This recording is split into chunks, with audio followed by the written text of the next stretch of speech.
মন্ত্রী কৃষ্ণেন্দু পালকে রাজকীয় সংবর্ধনা বদরপুরে। শপথ গ্রহণের পর প্রথম নিজ জেলা শ্রীভূমিতে প্রবেশ করেন আসাম সরকারের কৃষ্ণেন্দু পাল। আসাম সরকারের জনস্বাস্থ্য প্রকৌশল বিভাগ, পার্বত্য অঞ্চল ও বরাক উপত্যকা উন্নয়ন বিভাগের মন্ত্রী কৃষ্ণেন্দু পালকে রাজকীয় সংবর্ধনা প্রদান করা হয় বদরপুরে। মন্ত্রী কৃষ্ণেন্দু পাল গুয়াহাটি থেকে নিজ জেলা শ্রীভূমিতে যাওয়ার সময় বদরপুর চৌমাথায় ব্যান্ড পার্টি বাজিয়ে রাজকীয় সংবর্ধনা প্রদান করেন। আমদানি রপ্তানি শ্রীভূমি জেলা সাধারণ সম্পাদক ওয়াহিদ চৌধুরী, বদরপুর জনস্বাস্থ্য কারিগরি বিভাগের ঠিকাদারের পক্ষ থেকে সফরুর ইসলাম সহ বিজেপির কর্মী সমর্থকরা। মন্ত্রী কৃষ্ণেন্দু পাল আসামের মুখ্যমন্ত্রী হিমন্ত বিশ্ব শর্মাকে ধন্যবাদ জানিয়ে কৃতজ্ঞতা প্রকাশ করেন। মন্ত্রী কৃষ্ণেন্দু পাল বলেন, মুখ্যমন্ত্রী হিমন্ত বিশ্ব শর্মা কাজের লোক, তাই রাজ্যে উন্নয়ন হবে।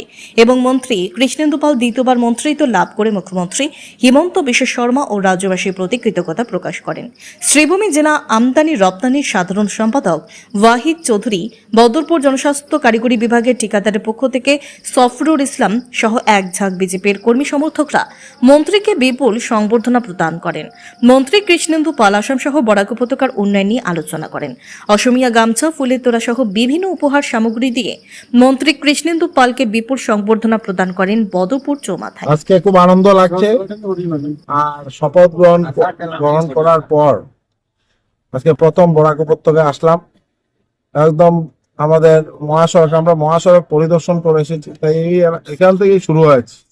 এবং মানুষের মধ্যে অনেক আশা, অনেক আবেগ, অনেক খুব আনন্দ লাগছে। এবং ওনারা যে আমাদের উপর যে আস্থা, বিশেষ করে আমাদের মাননীয় মুখ্যমন্ত্রী ডক্টর হিমন্ত বিশ্ব শর্মা মহাশয়ের উপর বরাক উপত্যকা তথা সমগ্র আসামের নাগরিকের একটা বিশাল আশা এবং আস্থা আছে, বিশ্বাস আছে, যে যেখানে ডক্টর হিমন্ত বিশ্ব শর্মা মহোদয়ের মতো একজন মুখ্যমন্ত্রী অনেক ভাগ্য আমরা পেয়েছি।